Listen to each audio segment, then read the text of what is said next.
Sir आपको budget से क्या उम्मीदें हैं? सब बजट से ये है कि छुट्टियां तेज हो रही हैं और हमारी खाने उतरने लगी है, पहले से ज्यादा उतरेंगी। गब्बर सिंह IMF आ रहे हैं, खत्म हो गई मुस्कुराहट। लेकिन एक टाइम था, मेरे टाइम में मदर शाह के डायलॉग होते थे, अब IMF के डायलॉग हैं। गब्बर सिंह आ रहा है, माँ बच्चों को छुपा रही है, गब्बर सिंह आ रहा है, गब्बर सिंह आ रहा है। IMF गब्बर सिंह? गब्बर सिंह है, हम उसके गुलाम हो गए। बोले आप क्यों हुए? हम अपनी ख्वाहिशों के गुलाम हैं, इसलिए बर्बाद हो गया मुल्क। हम रहते सादगी में, आज मुल्क खड़ा हो जाता। हम पुर्तगाल मुल्क जाता में मुल्क जाता कहीं नहीं है ये। और भाई एक आदमी आप पे बना ये नहीं जाएगा। एक अफसर के साथ 14 MP लगाए, एक वजीर के साथ मुआविने की सूची है, वो सारा कैसे मुल्क चलेगा भाई? बताएं मुझे। सर आपको बजट से क्या उम्मीदें हैं? सब बजट से ये है कि छुट्टियां तेज हो रही हैं और हमारी खाने उतरने लगी है, पहले से ज्यादा उतरेंगी।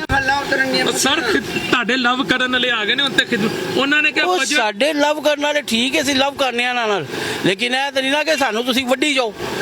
एक बर्दाश्त होती है भाई जान, बर्दाश्त खत्म हो गई है। अगर बजट हमारा IMF ने बनाना है तो भाई हमने इतनी बड़ी तनख्वाहों पे इनको भर्ती क्यों किया हुआ है? वो क्यों फिर बैठे हुए हैं? 5-5 लाख रुपए तनख्वाह है, ਤੁਹਾਨੂੰ ਬਜਟ ਤੋਂ ਕੋਈ ਉਮੀਦ ਨਹੀਂ? कोई उम्मीद नहीं है।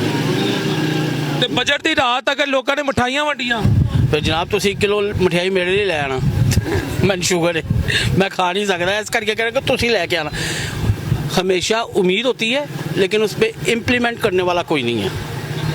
कौन करेगा मुझे बताएं? ये 200 वाला सब्सिडी हर चीज़ खत्म। सर आप इस बाजार में हैं, ये बेसिकली शादियों से रिलेटेड फैमिलीज आती हैं, क्योंकि यहाँ बर्तन बाजार, सुहा बाजार, कपड़े जी। ओवरऑल सही बताइएगा, ओवरऑल कारोबारी हालात क्या है इस वक्त? खत्म हो गई है भाईजान। अब ये शादी ब्याहों की चीज़ें हैं, एक गरीब आदमी अपनी बच्ची की शादी करता है, मेहंदी के लिए यहाँ से सामान लेता है और 20-25 हज़ार का सामान बन जाता है। अब मुझे ये बताएं वो 20-25 हज़ार कहाँ से लाएगा? मेहंदी का सिर्फ सामान? जी भाई जनाब चले मैं आपको परचेज करके दिखाता हूँ। आप देखिए ना कहाँ पे बात चली गई। आप तो TV पे माशाल्लाह आपके प्रोग्राम चलते हैं, I love you thank you. अब ये चीज़ें आपने देखें, इनकी एक पॉलिसी से मुझे जो बहुत ज़्यादा इख्तलाफ हुआ है, मैं इनका वोटर सपोर्टर हूँ मौजूदा हुकूमत का। ये इन्होंने स्पीडो फ्री क्यों किया मुझे ये बताएं? इसका कोई जवाब बनता है? कोई जवाब नहीं बनता। आप 40 रुपये किराया 30 रुपये लेते हैं, उसको 20 कर दें, हर बंदा दे 20 रुपये खुश होके, हर बंदा दे। पेट्रोल डीजल भाईजान मैं डेली का सफ़र करने वाला हूँ, मुझे पेट्रोल डीजल से कुछ नहीं लेना देना। 20 रुपये का हर बंदा दे भाई। अब बंदा क्या है, रास्ते से बैठ रहे हैं, थोड़ी दूर जाके वो फोटोस जा रहे हैं, सैरें कर रहे हैं, वहाँ पे फ्री 15-15, 20-20 जा रहे हैं और 15-15, 20-20 दूसरी बस में वापस आ रहे हैं फ्री। जी फ्री। और क्या भाई, जब आप किराया लगाएंगे तो यही लोग इंशाल्लाह ताला, गर्मी बढ़ी है, सर्दी बढ़ी है, नहीं निकलेंगे क्योंकि महंगाई। आपने खुद ही बता दिया, मैंने आपको बताया ये मसाइल हैं। इस मुल्क का फिनोमिना क्या है?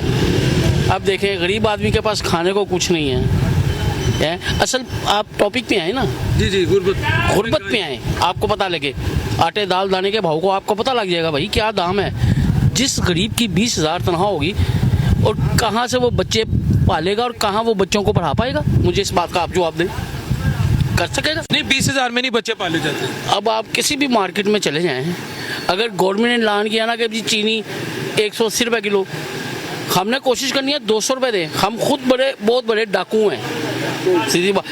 अब देख लें पूरा साल वो कमाते हैं, रमज़ान में भाई हमने जो है ना 27वीं शब मक्के में देखनी है, मदीने में देखनी है और हाजी का ठप्पा लगवाना है और उसके बाद छुट्टियाँ तेज़ कर लेनी है। उनको कोई नहीं पूछता भाई क्या आपकी बैठे बैठाई चीज़ों के रेट बढ़ गए हैं, गरीब आदमी कहाँ जाए? सर शुगर मिल वालों को कौन पूछ सकता है? नहीं क्यों नहीं पूछ सकते? अल्लाह तो है ना, अल्लाह पूछेगा। नहीं मीडिया अगर ना पूछे वो मसला नहीं है यार, अब किसी में भी ताकत सब कुछ हो सकता है, लेकिन वो बड़ी ताकत बैठ गया जिसपे हर मुसलमान का यकीन है और मेरा ईमान है कि भाई ये होगा, एक दिन आएगा। फिर हमारे पास पछताने के और कोई अल्फाज नहीं होंगे।